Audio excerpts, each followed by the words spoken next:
A Long Walk to Water, Chapter 17. The Stories So Far. Naya's father has just asked her to guess what it is he and some other men are about to build. Having lived in Rochester now for more than 6 years, Selva travels back to Sudan upon hearing that his father is alive but in a clinic. Southern Sudan, 2009. What do you think we're building here? Naya's father asked, smiling. A house? Naya guessed. Or a barn? Her father shook his head. Something better, he said. A school. Naya's eyes widened. The nearest school is half a day's walk away. Naya knew this because her brother Depp had wanted to go there, but it was too far. A school? She echoed. Yes, he replied. With the well here, no one will have to go to the pond anymore, so all the children will be able to go to school. Naya stared at her father. Her mouth opened, but no words came out at first. When at last she was able to speak, it was only in a whisper. All the children, Papa? The girls, too? Her father's smile grew broader. Yes, Naya, girls too, he said. Now go and fetch water for us. We will be thirsty doing this work. And he returned to his work, sifting the long grass. Naya went back to pick up the plastic can. She felt as if she were flying. School! She would learn to read and write. Sudan and Rochester, New York, 2003 to 2007. Selva stood at the foot of one of the beds in the crowded clinic. Hello, he said. Hello, the patient replied politely. I have come to visit you. Hello, this is Rita. Selva said. To visit me? The man frowned. But who are you? You are Mawian Dut Arik, aren't you? Yes, that is my name. Selva smiled. I am your son. I am Selva. The man looked at Selva and shook his head. No, he said. It is not possible. Yes, Selva said. It's me, father. He moved to the side of the bed. Mawian Dut reached out and touched the arm of this tall stranger beside him. Selva? He whispered. Can it really be you? Selva waited. Mawian Dut stared for a long moment. Then he cried out, Selva, my son, my son! His body shaking with sobs of joy, he reached up to hug Selva tightly. It had been almost 19 years since they had last seen each other. Mawian Dut sprinkled water on his son's head, the Dinka way of blessing someone who is lost and is found again. Everyone was sure you were dead, Mawian Dut said. The village wanted to kill a cow for you. That was how Selva's people mourned the death of a loved one. I would not let them, his father said. I never gave up hope that you were still alive somewhere. And my mother? Selva asked, barely daring to hope. His father smiled. She is back in the village. Selva wanted to laugh and cry at the same time. I must see her. But his father shook his head. There is still war near Luarik, my son. If you went there, both sides would try to force you to fight with them. You must not go. There was so much more to talk about. His father told Selva that of his 3 brothers, only Ring had survived the war. Arik, the oldest, and Kual, the youngest, were both dead. Little Kual. Selva closed his eyes for a few moments, trying to picture his brothers through a haze of time and grief. He learned more about his father's illness. Years of drinking contaminated water had left Mawian Dut's entire digestive system riddled with guinea worms. Sick and weak, he had walked almost 300 miles to come to this clinic, and was barely alive by the time he got there. Selva and his father had several days together, but all too soon it was time for Selva to return to America. His father would be leaving the clinic shortly as well. The surgery he had undergone had been successful, and he would soon be strong enough to make the long walk home. I will come to the village, Selva promised, as soon as it is safe. We will be there waiting for you, his father promised in turn. Selva pressed his face tightly to his father's as they hugged goodbye, their tears flowing and blending together. On the plane back to the United States, Selva replayed in his mind every moment of his visit with his father. He felt again the coolness on his brow when his father had sprinkled the water blessing on him. And an idea came to him, an idea of what he might do to help the people of Sudan. Could he do it? It would take so much work. Perhaps it would be too difficult, but how would he know unless he tried? Back in Rochester, Selva began working on his idea. There were, it seemed, 1,000,000 problems to be solved. He needed a lot of help. Chris and Luis gave him many suggestions. Scott, a friend of theirs, was an expert in setting up projects such as the one Selva had in mind. He and Selva worked together for hours and days, which grew into weeks and months. Along the way, Selva met other people who wanted to help. He was grateful to all of them, but even with their help, it was much more work than he had imagined. Selva had to raise money for the project, and there was only one way to do this. He would have to talk to people and ask them to donate money. The first time Selva spoke in front of an audience was in a school cafeteria. About 100 people came to hear him. There was a microphone at the front of the room. Selva's knees were shaking as he walked to the mic.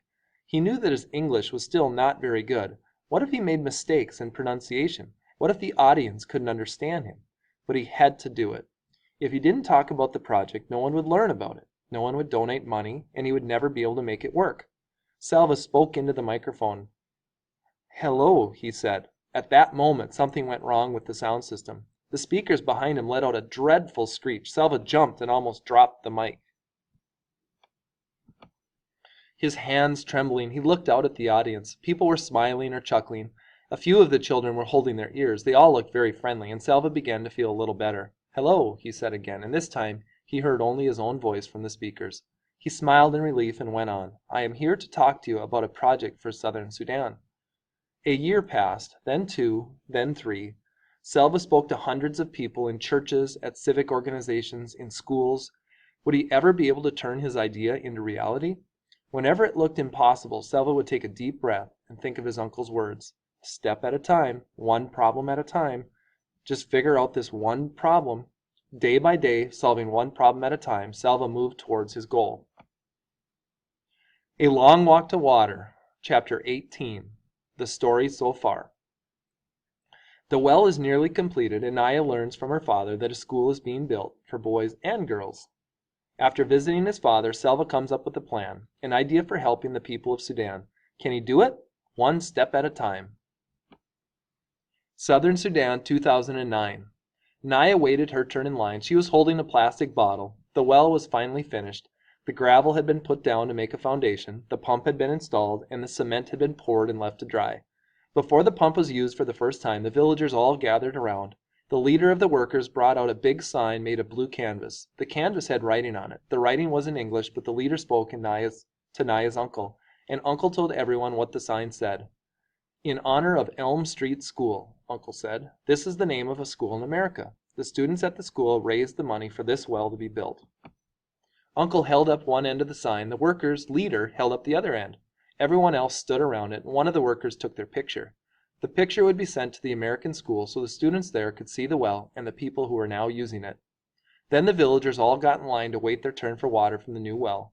When Naya reached the head of the line, she smiled shyly at her uncle, who paused in his work for a moment to smile back at her. Then he began moving the pump handle up and down, up and down. A stream of water flowed from the mouth of the pump. Naya held her bottle underneath the pump mouth. The bottle filled up quickly. She stepped aside to let the next person fill their bottle. Then she drank. The water was delicious. It wasn't warm or muddy like the water from the pond. It was cool and clear. Naya stopped drinking and held up the bottle so she could look at it. Funny that something without any color at all could look so nice. She drank a few more sips, then glanced around. Everyone had a bottle or a cup. They were drinking that lovely water, or standing in line for more, or talking and laughing. It was a celebration. An old granddad, standing not far from Naya, shook his head. In a loud voice he said, "This is where we used to gather for our bonfire celebrations. I have been sitting on this ground my whole life, and all those years I never knew that I was sitting on top of this good water." Everyone around him laughed. Naya laughed too.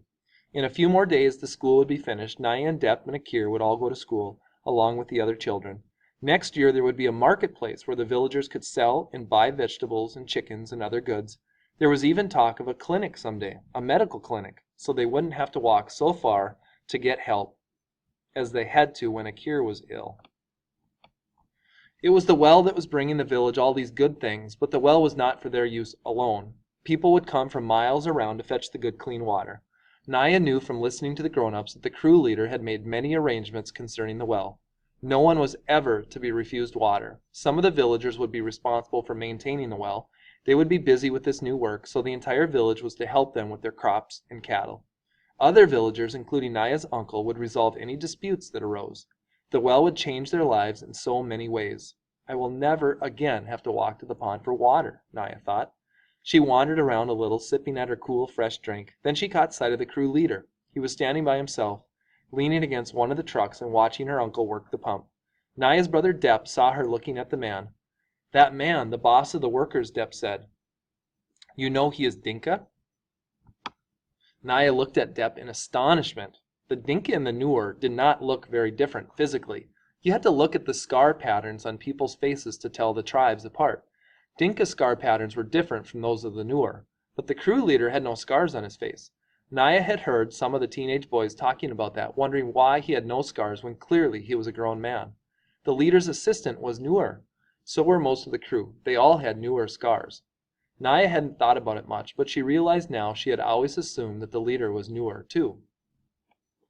The Dinka and the Nuer were enemies for hundreds of years now. Why would a Dinka bring water to us? She wondered aloud. I heard Uncle and Father talking about him, Depp said. He has drilled many wells for his own people. This year, he decided to drill for the Nuer as well. Depp had not really answered Naya's question. He probably doesn't know the answer, she thought, but now Naya felt there was something she had to do. She walked over to where the man was standing. He didn't notice her at first, so she waited quietly. Then he saw her. Hello, he said. Shyness flooded through Naya. For a moment she didn't think she would be able to speak. She looked down at the ground, then at the stream of water still flowing from the pump mouth, and she found her voice. Thank you, she said, and looked up at him bravely. Thank you for bringing the water. The man smiled. What is your name? He asked. I am Naya. I am happy to meet you, Naya.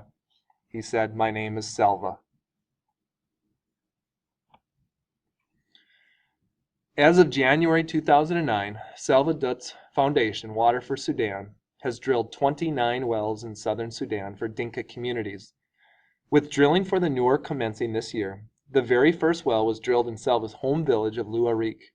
In every village that has received a well, the residents have immediately built a school for their children. Selva now spends half the year in the United States raising money for the foundation and the other half in Sudan drilling wells.